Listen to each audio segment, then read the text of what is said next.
அதிசய அதிசயங்களின் ஆரம்பம். அதிசயா அதிசயம் நடக்கும் நிச்சயமா. துணை குடியரசுத் தலைவர் ராஜினாமா பண்ணிட்டு போனாரு. அப்படி நம்ம குடியரசுத் தலைவருக்கு வருவோம். என்ன பண்றாங்க? பயப்படாத, பதறாத. அவங்க பதவியேற்று 3 ஆண்டுகள் நிறைவடையுது. வெற்றி விழா கொண்டாடுறாங்களா? ஆமா, கொண்டாட்டம். அந்த நிகழ்வு வந்து நேற்று குடியரசுத் தலைவர் மாளிகையில் வந்து நடந்திருக்கு. நிறைய நேற்று புதிய விஷயம் இனிஷியேட் வந்து பண்ணியிருக்காங்க. இந்த பிரசிடென்ட் வெப்சைட்டை 22 மொழிகளில் பயன்படுத்துற மாதிரி அதை வந்து மாத்திருக்காங்க. அதே மாதிரி மாற்றுத்திறனாளிகள் சென்று வர மாதிரி அந்த அருங்காட்சியகத்தையும் வந்து கொஞ்சம் மாத்தி அமைச்சிருக்காங்களாம். அதே போல அவங்க 1 வருஷம் என்ன வேலை பார்த்தாங்க அப்படிங்கிறது ஒரு நூலாவும் டிஜிட்டலா வந்து வெளியிட்டு இருக்காங்க. திரௌபதி முர்மு என்ன சொல்றாங்கன்னா, நான் மக்கள் கூட இருக்க நான் வந்து ஆசைப்படுறேன். நாட்டுடைய வளர்ச்சியில விளிம்பு நிலை மக்களுக்கு எல்லாம் போய் சென்று சேரணும்னு நான் நினைக்கிறேன் அப்படிங்கிற மாதிரி ஒரு ஸ்பீச் வந்து கொடுத்துருக்காங்க. நம்ம கொஞ்சம் முறுமுறுன்னு இருப்பாங்க அவங்க. ஓகே, அவங்க வந்து இப்ப அதே மாதிரி அந்த இணையதளம் வந்து 22 மொழிகள்ல குடியரசுத் தலைவரோட இணையதளமும் இருக்கு, அதையும் பாருங்கிற மாதிரிலாம் சொல்றாங்க. 22 மொழிகள்ல கொடுத்துருக்காங்க. எல்லாரும் அவங்களுக்கு தெரிஞ்ச மொழியில படிக்கலாம்னு. ஏதோ பிஜேபி ஆட்சியாளர்களுக்கு இன்டைரக்டா மெசேஜ் சொல்றாங்க போல, மொழியை திணிக்காதீங்கன்ட்டு. பிரசிடென்ட் வந்து எப்பயுமே இந்த அரசியல் தலையெல்லாம் இல்லாம தான் வந்து செயல்படுவாங்க. அதான் இன்டைரக்டா சொல்றாங்கன்னு நினைக்கிறேன். மொழிகளை படிச்சுவாங்கப்பா, எதுக்குப்பா போய் ஹிந்தின்னு ஒரே மொழியில வெப்சைட் வந்து நடத்திக்கிட்டு, தமிழ்ல இருக்கட்டும், இங்கிலீஷ்ல இருக்கட்டும், மராத்தியில இருக்கட்டும், மலையாளத்துல இருக்கட்டும், எல்லா மொழியிலும் இருக்கட்டும், வேற்றுமையில் ஒற்றுமை தானே இந்தியா அப்படின்னு நேற்று சொல்லியிருக்காங்கன்னு நினைக்கிறேன். அந்த வெப்சைட் ரிலீஸ் பண்ணது மூலமா 3ஆம் ஆண்டுல 3வது முறையா பிரதமரா இருக்கவருக்கு சொல்லியிருக்காங்க போல, அப்படி நம்ம புரிஞ்சுக்கலாம். இதையாவது இன்டைரக்டா புரிஞ்சுக்கிட்டு இல்ல டைரக்டாவே புரிஞ்சுக்கிட்டு அமித்ஷா மோடி எல்லாம் வந்து கத்துக்கணும். இன்னொரு பக்கம் துணை குடியரசுத் தலைவர் ஜெகதீப் தங்கர் கிளம்பி வந்து போயிட்டாரு. இப்ப என்னன்னா, எதிர்கட்சிகள் ராஜ்யசபால தொடர்ந்து அவருக்கு எதிராக தான் பேசுவாங்க. அவரும் ஜெகதீப் தங்கரும் எதிர்கட்சிகள் எதிராக தான் பேசிக்கிட்டு இருந்தாரு. இப்ப ஆதரவு நிலைப்பாடு எதிர்கட்சிகள் வந்து எடுத்துட்டாங்க. இப்படி அவர் அனுப்பியிருக்க கூடாது, அவருக்கு ஒரு ஃபேர்வெல் பார்ட்டியாவது வந்து கொடுத்துருக்கணும். ஏன்னா நிறைய எம்பிக்கள் பதவி காலம் முடிஞ்சது இல்ல, வைகோலிட்ட நிறைய பேருக்கு பதவி காலம் முடிஞ்சது. அவங்க எல்லாருக்கும் உரிய மரியாதையை வந்து கொடுத்து அவங்கள ஃபேர்வெல் ஸ்பீச் எல்லாம் கொடுத்துதான் அனுப்பி விட்டாங்க. அதே மாதிரி ஜெகதீப் தங்கருக்கும் பண்ணிருக்கணும்னு சொல்லிட்டு ஜெயராம் ரமேஷ் சொல்லிட்டு நிறைய பேர் வந்து சொல்றாங்க. ஆமா, ஆனா இந்த சைடு என்னன்னா சத்தமே இல்லாம அமைதியா வந்து உட்கார்ந்துருக்காங்க.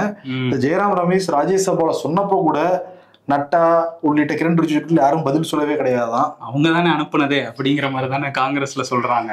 இன்னொன்னு என்னன்னா, எதிர்கட்சிகள் பேசுறத பார்த்து பயந்துட்டு இருந்தாங்க பிஜேபி.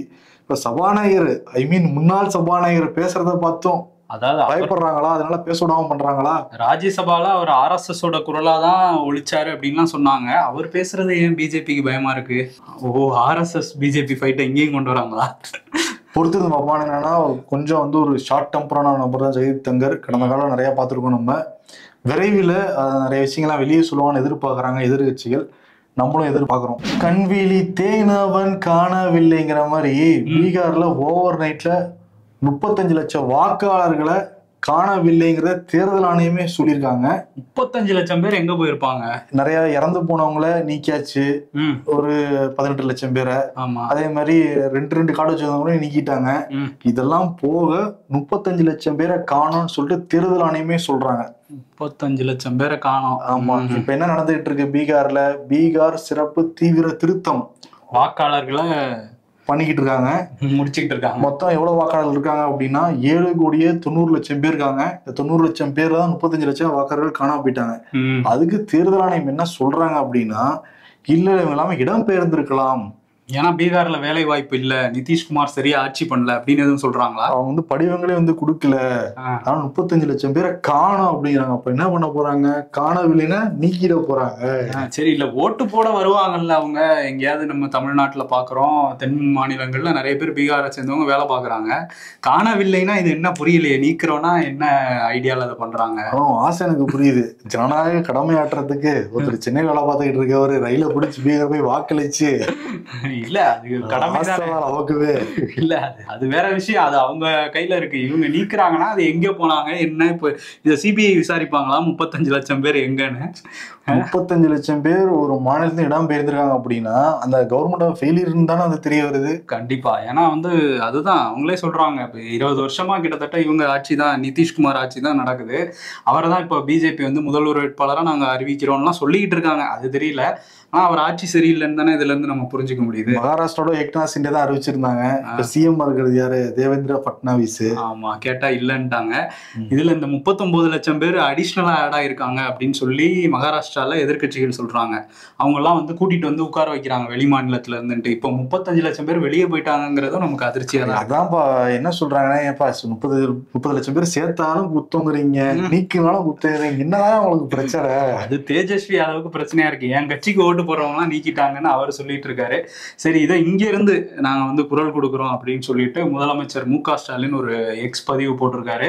இது வந்து அந்த ஸ்பெஷல் இன்டென்சிவ் ரிவிஷன் சார் அப்படின்னு தானே சொல்றாங்க, குவிட் சார் அப்படின்னு சொல்லிட்டு ஒரு போஸ்ட் போட்டிருக்காரு. நெருப்போட விளையாடுறீங்க. அவரே சார் வார்த்தையை பயன்படுத்திருக்காரா? ஆமா ஆமா. அதனால வந்து அது அதிமுகவுக்கும் சொல்றாரு போல, யார் அந்த சார், அதெல்லாம் கிடையாது, குவிட் சார் அப்படின்றாரு. சரி, அததான் வந்துட்டு நெருப்போட விளையாடுறீங்க நீங்க. அதாவது உங்களுக்கு வாக்களிக்காதவங்க எல்லாம் நீக்கிற மாதிரி தான் இருக்குது. பாஜகவுக்கு சாதகமா தேர்தல் ஆணையம் பண்ணுது, இதை கைவிடணுங்கிற மாதிரி அவரும் வலியுறுத்தி இருக்காரு. ஹாஸ்பிட்டல் இருந்து அறிக்கை கொடுக்குறாருன்னா எவ்வளவு தூரம் வேதனை அடைஞ்சிருப்பாரு. அடுத்து இங்கதானே வராங்க. புரியுது, அடுத்து இங்கதானே வராங்க சாரு. அடுத்து தமிழ்நாட்டுக்கு வராரு அந்த சாரு. அப்புறம் கேரளாவுக்கு போறாங்க. மேற்கு வங்கத்துல இன்னும் பெரிய விஷயங்கள்லாம் நடக்கும்னு நம்ம சொல்றாங்க, பாப்போம். இப்ப பார்லிமெண்ட் நடந்துகிட்டு இருக்கப்ப நிறைய பேர் இந்த சேரை பத்தி பேசணும்னு ஆசைப்படுறாங்க. அப்புறம் ஆபரேஷன் சிந்தூரை பத்தி பேசணும்னு ஆசைப்படுறாங்க. மணிப்பூர் பிரச்சனை பத்தி பேசணும்னு ஆசைப்படுறாங்க. வேலை வாய்ப்பின்மை பத்தி பேசணும்னு ஆசைப்பட்டுக்கிட்டு இருக்காங்க. ஆனா 5 நாட்கள் நடக்கவே இல்லை. 5 நாட்களா வந்து இந்த ஃபேர்வெல் பார்ட்டி, பதவியேற்பு விழா, இந்த மாதிரி சின்னதா வந்து நடந்துகிட்டு இருக்கு. பெரிய லெவலில் நடக்கல. திங்கிழமை தான் வந்து இந்த ஆபரேஷன் சிந்தூரை பத்தி பேச போறதா சொல்லியிருக்காங்க. பொறுத்திருந்து பார்க்கலாம். அதுக்கு முன்னாடி ஆபரேஷன் சிந்தூர் இன்னும் லைவ்ல தான் இருக்குன்னு சொல்லியிருக்காரு முப்படை தலைமை தளபதி அனில் சௌஹான். நேற்று ஒரு கருத்தரங்களை கலந்துகிட்டவர், இன்னும் அது லைவ்ல தான் இருக்கு, 325 நாளும் 24 மணி நேரம் கண்காணிப்புல தான் வச்சிருக்கோம் எதிரிகளை, நம்ம எல்லாத்துக்கும் தயாராக தான் இருக்கும்னு அவர் வந்து சொல்லியிருக்காரு. அதே மாதிரி விமானப்படை துணை தளபதி என்ன சொல்றாரு அப்படின்னா, எதிரிகளை பேச்சுவார்த்தைக்கு அழைக்கிறதுக்கு நமக்கு 50 ஆயுதங்களே போதுமானதா இருந்ததுங்கிறதையும் சொல்லியிருக்காரு. இப்போ இன்னும் லைவ்ல தான் இருக்கு நம்ம சொல்றாங்க. இப்போ பார்லிமெண்ட் இதை பத்தி கேள்விகள் கேட்பாங்க, பாப்போம். கேட்டா என்ன சொல்லுவாங்கன்னா, லைவ்ல இருக்குல்ல, எப்படி சீக்கிரட்டா சொல்ல முடியும்னு சொல்லிட்டாங்கன்னா, சரி ட்ரம்ப் சொன்னதுக்காக பதில் சொல்றாங்களான்னு பார்ப்போம். அவர் 25 முறை கிளைம் பண்ணிருக்காருல்ல. பிரதமர் மோடி நேத்து தான் வந்து இந்திரா காந்தியோட அந்த ரெக்கார்டை பீட் பண்ணியிருந்தாரு. தொடர்ச்சியா பிரதமர் பதவியில இருந்தது 2வது அதிகம் நான் தான் அப்படிங்கிற மாதிரிலாம் வந்திருக்கிறாருல. அடுத்து வந்து நேரு டார்கெட்லாம் வச்சிருக்கிறாரு. இதுக்கிடையில 75 வயசு வேற குறுக்கால வர்றதுனால அந்த டார்கெட்லாம் நம்ம தாண்ட முடியுமாங்கிற ஒரு சந்தேகம் அவருக்கு இல்லை, எதிர்கட்சி தலைவருக்கு இருக்கு. எதிர்கட்சியில மாநிலங்களவை எதிர்கட்சி தலைவர் மல்லிகார்ஜுனா கார்கே அவர் வந்து என்ன கேட்டிருக்காரு அப்படின்னா, 75 வயசு ஆக போது RSSல இப்படி சொல்லிட்டு இருக்காங்க, அவர் வந்து பதவி விலகுவாரா இன்னும் 2 மாசத்துல அப்படிங்கிற கேள்வி வைக்கிறாரு. இப்ப மோடிக்கு வந்து நாட்டு பிரச்சனையெல்லாம் அவருக்கு பெரிய பிரச்சனையா தெரியல, சேர் பிரச்சனை தான் அவருக்கு பிரச்சனை அப்படின்றாரு. ஒரு பக்கம் சேர் பிரச்சனை, இன்னொரு பக்கம் சேர் பிரச்சனை. மோடியோட மனநிலை இருந்து யோசிச்சு பாரு, கிட்டத்தட்ட 30 வருஷமா அதிகாரத்திலே இருந்துகிட்டு இருக்காரு. SPG பாதுகாப்பு என்ன எல்லாம் அப்படிதான் இருக்காரு. இன்கேஸ் அந்த பதவி இல்லாம போச்சுன்னா கொஞ்சம் இருந்து அவரு தான் பரமாத்மாவோட பேசி தியானம் பண்றது, நினைக்கிறியா? தியானம் பண்றது அவருக்கு நிறைய இது இருக்குல்ல. சரி பாப்போம். அதே மாதிரி இங்கிலாந்து போனார்ல, அங்க வந்து சார்லஸுக்கு மரக்கன்று வந்து கொடுத்திருக்காரு. தாயின் பேரில் மரம் நடுவோம்னு ஒரு திட்டம் வந்து போய்கிட்டு இருக்கு. அந்த திட்டத்தின் பேர்ல தான் கொடுத்திருக்காரு சார்லஸுக்கு. சொன்னோமா புறா மரம்னு அதை சொல்றாங்க. புறா மரமா? அது செடி, தாயின் பேரில் மரம் நடுவோம். கிட்டத்தட்ட மரத்தையே கொண்டு போயிருக்காரோட ஸ்பெஷல் ஃபிளைட்ல. அது பார்த்தா பெரிய மரமா தான் தெரியுது. அது பெரிய ஃபிளைட். இவர் தனியா தானே போறாரு, மரத்தை தூக்கிட்டு போயிட்டாரு போல. அது வந்து 3 வருஷத்துல பூத்து குலுங்குமா பூவா. ஓ, அப்ப அரண்மனையில வைங்க உங்க அரண்மனையில அப்படின்னு சொல்லியிருக்காரு போல. அதே மாதிரி மாலத்தீவுக்கும் போயிருந்தாரு பிரதமர். அங்க வந்து முகமது முய்சுவை சந்திச்சிருந்தாரு. அவர் ஆட்சிக்கு வந்த டைம்ல கொஞ்சம் பிரச்சனை இருந்தது இந்தியாவோட, ஏன்னா அவர் சைனா நிலைப்பாடு எடுப்பாரு அப்படின்லாம் சொன்னாங்க. இப்போ வந்து ஒரு மாதிரி சுமூகமா தான் போச்சு இந்த பேச்சுவார்த்தை. இந்தியா வந்து 4850 கோடி ரூபாய் வந்து கடன் உதவியா மாலத்தீவுக்கு கொடுத்துருக்குறாங்க. நம்மளோட வர்த்தகம் எல்லாமே வந்து இனிமே அதிகரிக்கும் அப்படிங்கிற நம்பிக்கையும் இருக்கு அப்படின்னு சொல்லியிருக்காரு பிரதமர் மோடி. ஓகே, மாலத்தீவுல இருந்து ஸ்ட்ரீட்டா தமிழ்நாட்டுக்கு தான் வராரு, தூத்துக்குடி தான் வராரு. தூத்துக்குடியில சுமார் 4800 கோடிக்கான அந்த திட்டங்கள் வந்து தொடங்கி வைக்கப்படுறதா வந்து சொல்றாங்க. குறிப்பா சொல்லணும்னா தூத்துக்குடி அந்த விமான நிலைய விரிவாக்கம், அதுக்கு மட்டுமே 450 கோடி செலவு பண்ணிருக்காங்க. அதை வந்து திறந்து வைக்க போறாரு.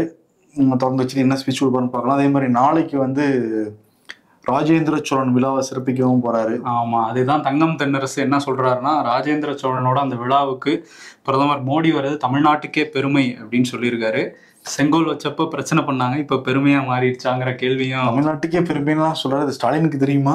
ஸ்டாலின் இல்ல சொல்லி அனுப்புறதுதான். ஏன்னா ஸ்டாலின் அவரோட ஃபைல்ஸ், அதாவது நம்ம என்னென்ன தேவைங்கிற அந்த கோரிக்கை மனுவையே தங்கம் தென்னரசிட்ட கொடுத்துதான் அனுப்பிச்சு விடுறாராம். ஏன்னா நான் மருத்துவமனையில இருக்கேன் அப்படிங்கறதுனால என்னால போக முடியல. அவர் பிரதமர் கோச்சுக்கு போறாரு, ஏற்கனவே நிதி கொடுக்காம இருக்காரு, தமிழ்நாட்டுக்கே பெருமைன்னு சொல்லி நிதி வாங்க அனுப்புறாரா?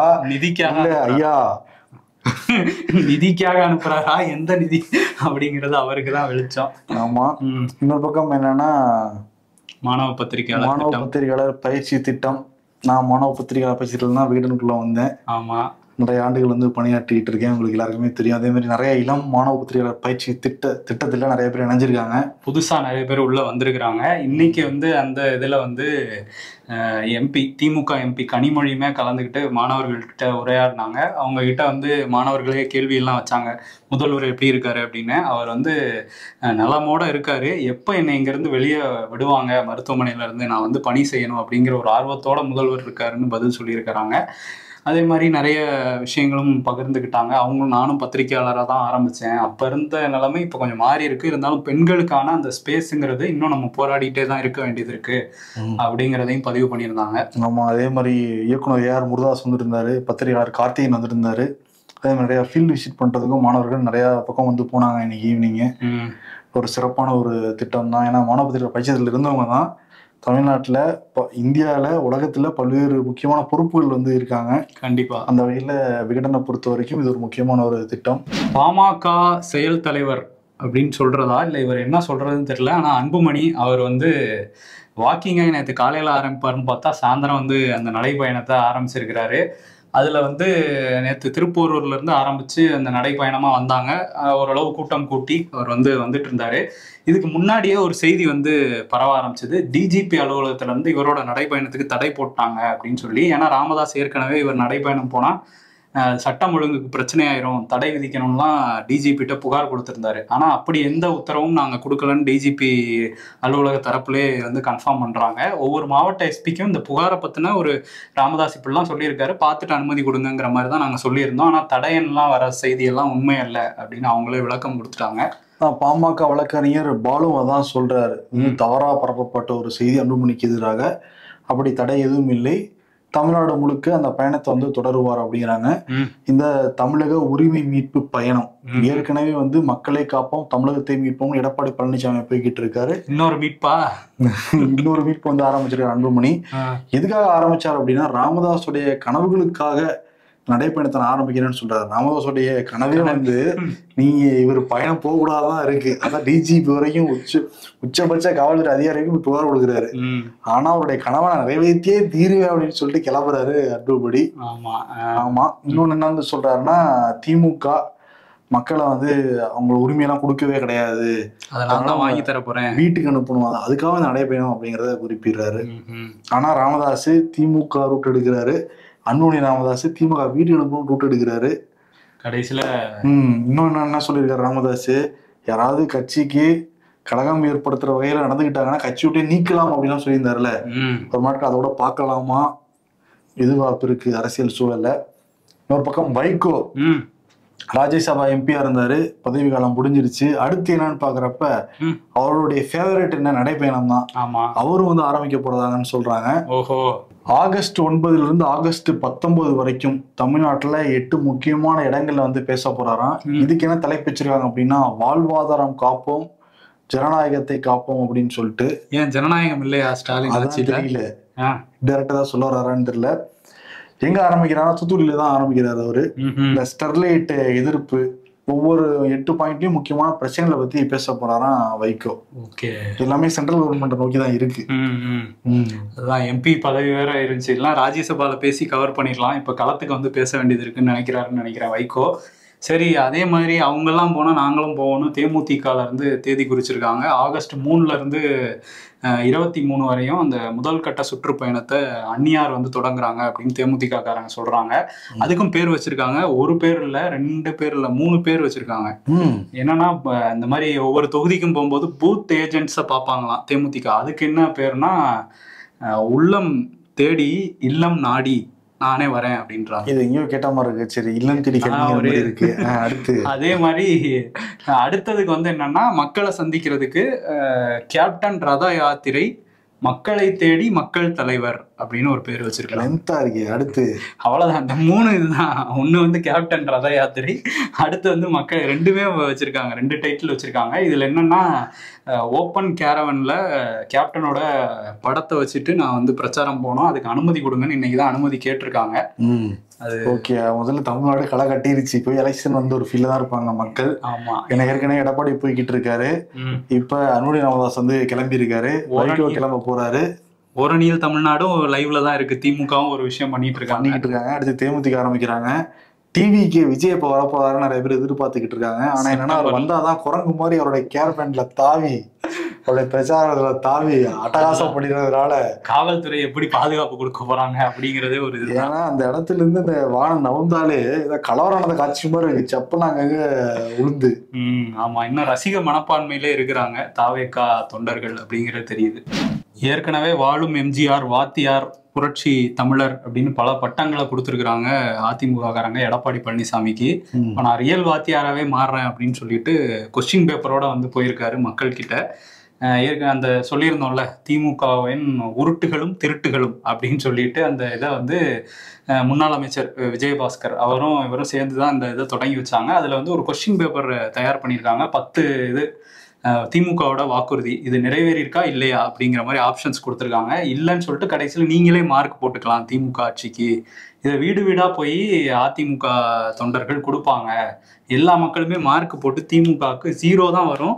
நான் கூட கொடுத்தேன், அவங்க சில பேர் மைனஸ் மார்க்லாம் போட்டிருக்காங்க அப்படின்னு வந்து சொல்லியிருக்காரு. ஏன்னா வந்து உங்களுடன் ஸ்டாலின் வீடியோட வந்து போயிட்டு இருக்காங்களே, அதற்கு எதிராக பிரச்சாரம் பண்ணணும், ஒரு ஸ்ட்ராட்டஜி எடுக்கணும்னு சொல்லிட்டு அதிமுக இந்த மாதிரி ரொம்ப வந்து பண்ணிருக்கிறதா சொல்றாங்க. அதான் சொல்றாங்க, நீ மதிப்பெண்லாம் போட்டு ரிப்போர்ட்லாம் கொடுங்க, நான் பதில் சொல்றேன்னு சொல்றாரு கே நேரு. அவர் வந்து சிஎம் ஸ்டாலின் அவருடைய பணியை பார்த்து, மக்கள் பணியை பார்த்து பொறாமப்படுற எடப்பாடி பழனிசாமி அதான் மார்க் போட சொல்லி விடுறாரு. மதிப்பெண் பட்டியல கடைசியா கொடுங்க, ரிப்போர்ட் எடுக்கணும் நான் பாக்குறேன் அப்படிங்கிறாரு. கலெக்ட் பண்ணவே மாட்டாங்க சார், போட்டு அவங்களே வச்சுக்க வேண்டியதான். அது சொல்றதே அவர் தான் சொல்றாரு, நீங்களே போட்டு நீங்களே மார்க்க பாத்துக்குங்க அப்படின்னு சொல்றாரு. என்ன நினைச்சுக்கிட்டு இருக்காருன்னா, ஓகே எல்லாத்தையும் மார்க் போட வச்சு எல்லாத்தையும் கலெக்ட் பண்ணி அதை ஆவரேஜ் போட்டு நமக்கு ரிப்போர்ட் கார்டா கொடுப்பாங்க, அப்ப நம்ம பேசலாம் நினைக்கிறாரு போல. அதுதான் 0ன்னு இப்பவே சொல்லிட்டாரு. அவர் கொடுக்கறதுக்கு முன்னாடியே சொல்லிட்டாரு 0 தான். ஏன்னா அந்த 10 வாக்குறுதியுமே நிறைவேற்றல. அவங்க கொடுத்துருக்க 10 அதுல கொடுத்துருக்கிறது எதுவுமே நிறைவேற்றலைங்கிறது அதை பார்க்கும்போதே தெரியுது. அதை தான் நிறைவேற்றிட்டாங்களா இல்லையா நீங்களே பாத்துக்குங்கிறதுக்கு ஒரு புது ட்ரெண்ட் ஆரம்பிச்சு வச்சிருக்காங்க ஏடிஎம்கேல. திருவள்ளூர் மாவட்டம் கும்மிடிப்பூண்டியில ஜூலை 12ஆம் தேதி ஒரு 10 வயது சிறுமி வந்து ஸ்கூல் முடிச்சுட்டு வர வழியில ஒரு கொடூரன் வாயை பொத்தி ஒரு மாந்தோப்பு கூட்டிட்டு போய் அந்த பெண்ணை வந்து பாலியல் வன்கொடுமை வந்து பண்ணது எல்லாருக்குமே தெரியும். சிசிடிவி காட்சியை பார்க்குறப்ப எல்லாருமே பதறி வந்து போனோம். இப்போ 30க்கும் மேற்பட்ட தனிப்படையெல்லாம் அமைச்சு இப்போ ஒருத்தனை பிடிச்சிடுறதா சொல்றாங்க.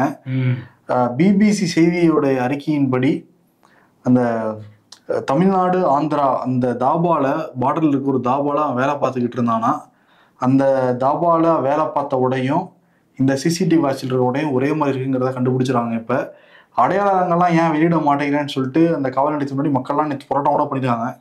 இல்ல எல்லாம் உறுதிப்படுத்துறதுக்கு பிறகுதான் வந்து வெளியிட முடியும்னு சொல்லிட்டு அக்ஷரா காட்டெல்லாம் சொல்லியிருக்காரு. ரொம்ப கடுமையா அந்த நாணம் வந்து கொடுக்கணுங்கிறாங்க. அந்த பாதிக்கப்பட்ட அந்த பெற்றோருக்கு ஒரு 3 குழந்தைங்க இருக்காங்க. அதுல குழந்தை தான் அந்த பாதிக்கப்பட்ட சிறுமி. அவங்க என்ன சொல்றாங்க, காவல்துறை கொஞ்சம் மெத்தனமா தான் செயல்படுறாங்க அவங்களுடைய குற்றச்சாட்டம் சொல்றாங்க. ஏன்னா இது ஒரு பெரிய பிரச்சனையா மாறினதுக்கு அப்புறம் 30 தனிப்படைகள் அமைச்சாங்க. இது ரொம்ப ப்ரெஷர் வந்தோன்னா வேற யாரையோ பிடிச்சிட்டாங்களாங்கிற சந்தேகம் அந்த பகுதி மக்களுக்கு இருக்கு. ஏன்னா வெறும் உடையை மட்டும் வச்சுட்டு இதுதான் அப்படின்னு சொல்றது வந்து சரியா இருக்காது. உண்மையான குற்றவாளியை பிடிக்கணும், பிடிச்சு கடுமையான தண்டனை வந்து கொடுக்கணும். இன்னொரு விஷயம் என்னன்னா, திருப்பூர்ல வந்து ஒரு விஷயம் நடந்திருக்கு. அங்க முனியன் பானுமதிங்கிற தம்பதி இருக்காங்க. பானுமதி வந்து 5 மாத கர்ப்பிணி. அவங்க ரெகுலர் செக்கப்புக்காக திருப்பூர் நகரத்தில் உள்ள அந்த மகப்பேறு மருத்துவமனை, இது அரசு மருத்துவமனை, மாநகராட்சி கட்டுப்பாட்டில் தான் இருக்குது, அதுக்கு போயிருக்காங்க. போனப்போ அவங்க செக்கப்லாம் முடிச்சுட்டு குளுக்கோஸ் கொடுத்துருக்காங்க. அதை பார்த்தா ரொம்ப மோசமான நிலையில் இருந்திருக்கு. அதை வந்து இது வந்து அவங்க உறவினர்கள்ட்ட சொல்ல, உறவினர்கள் போய் மருத்துவமனையில் கேட்க, அதுக்கப்புறம் அது பெரிய பிரச்சனையாக மாறி இருக்கு. அதில் எக்ஸ்பைரி டேட்டு பார்த்தா அது முடிஞ்சு மே மாதத்துலேயே முடிஞ்சிருச்சு.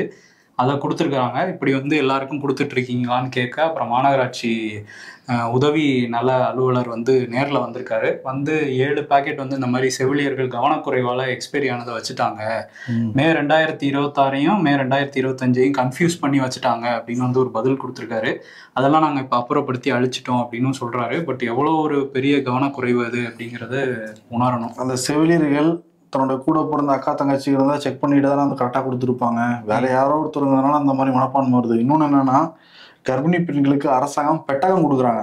சொல்லப்போனா பண உதவி கூட வந்து பண்றாங்க. அக்கௌண்ட் நம்பரை கொடுத்தா பண உதவி கூட 4000 8000 அந்த மாதிரிலாம் போடுறாங்க. அந்த பெட்டகத்திலேயே பாதி எக்ஸ்பைரி ஆயிருக்கான். எக்ஸ்பைரி ஆனது வந்து கொடுத்துக்கிட்டு இருக்காங்க. அப்படி கொடுத்தா கூட 10 நாள் 5 நாள் தான் இருக்கும்.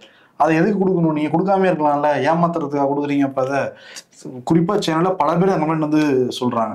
ஆனா என்னன்னா, அரசு கொண்டு வர திட்டங்கள் நல்லதா இருந்தாலும் அதை எக்ஸிக்யூட் பண்றதுல ஃபெயிலியர் தான் நடந்துகிட்டு இருக்கு. போய் மக்களுக்கு சரியா சேருதாங்கிறத ஒரு பெரிய கேள்விக்குறியா தான் இருக்கு. இன்னைக்கு கூட ஒருத்தருக்கு, நம்ம நேருக்கு பேரிச்சம்பழம் ஃபுல்லா கொடுத்துறாங்க. 3-4 பேரிச்சம்பழம் பாக்கெட்டு 4 நாள் தான் இருக்குது. எப்படி சாப்பிட முடியும் அவங்க அதை வச்சு? காசால தொடர்ச்சியா வந்து அந்த உணவு கேட்கறவங்க எல்லாரையும் சுட்டு கொள்றத ஒரு பக்கம் இஸ்ரேல் பண்ணிட்டு இருக்கு. உணவு கிடைக்கிறதையுமே தடுத்து நிறுத்திக்கிட்டு இருக்கு இஸ்ரேல் ராணுவம். அதனால வந்து எக்கச்சக்கமான பேர் ஊட்டச்சத்து குறைபாடால, கிட்டத்தட்ட 70,000 குழந்தைகள் ஊட்டச்சத்து குறைபாடால வெறும் எலும்பும் தோலுமா வந்து இருக்கிறாங்க. அந்த புகைப்படங்கள்லாம் பார்க்கும்போது ரொம்ப கஷ்டமாக தான் இருக்குது. இப்போ இதெல்லாம் பார்த்த இமானுவல் மேக்ரான், பிரான்ஸோட அதிபர், அவருக்கு வந்து ஏற்கனவே அவர் வந்து கண்டனம்லாம் தெரிவிச்சிருந்தார் இதுக்கு. இப்போ பாலஸ்தீனத்தை நாங்கள் வந்து தனி நாடாக அங்கீகரிக்கிறதுக்கான வேலையை தொடங்குவோம் அப்படின்னு சொல்லியிருக்காரு. இன்னும் அங்கீகாரத்துக்கான அந்த அதிகாரப்பூர்வ தகவல் வெளியாகனாலும் அதை நாங்கள் பண்ணுவோம் அப்படின்னு வந்து சொல்லியிருக்காரு. இது ஒரு பெரிய மூவ் அப்படின்னு சொல்கிறாங்க. ஏன் அப்படின்னா, இதுக்கு முன்னாடி இஸ்லாமிய கூட்டமைப்பில் உள்ள சில நாடுகள் தனி நாடுங்கிற அங்கீகாரம் அவங்க கொடுத்துருக்காங்க. வேற எந்த நாடுமே ரெக்கக்னைஸ் பண்ணலாங்கும் போது மேற்கத்திய நாடுகளில், அதுவும் G7 இருக்கிற ஒரு நாடு சொல்லியிருக்கிறது முக்கியமான ஒரு பேசு பொருளாக மாறி இருக்கு. இந்த மாதிரி எல்லா நாடுகளும் ஒரு நெருக்கடியை வந்து கொடுத்தா மட்டுமே இஸ்ரேல் வந்து அந்த கொடூரத்தை நிறுத்துவாங்க. கண்டிப்பாக வந்து அதை பண்ணணும் எல்லாருமே.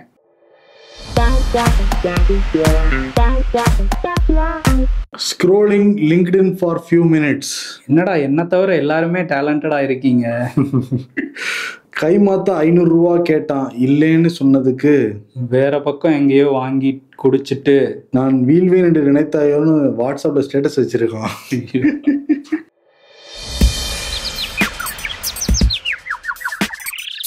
திரைப்படமாகும் ராமதாஸின் வாழ்க்கை வரலாறு கிளைமேக்ஸ் வந்து அப்பா மகனுக்கும் சண்டை வர மாதிரி ஒரு போட்டோ போட்டிருக்காங்க. Calling my manager at 9:59 AM.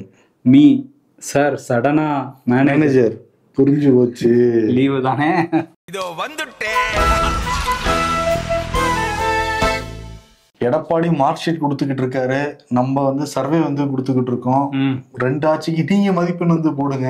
ஆமா, திமுக பாஜக 2 பேருக்கும். ஆமா, அந்த லிங்க் வந்து நிறைய பேர் வந்து கலந்துக்கிட்டீங்க. நிச்சயம் ஒரு பெரிய சர்ப்ரைஸோ வந்து பண்றோம். உங்களோட கருத்துக்கள் அதை தொகுத்து இன்னைக்கு யாருக்கு வருது அப்படின்னா, எடப்பாடி பழனிசாமிக்கு வந்து கொடுத்துடலாம்.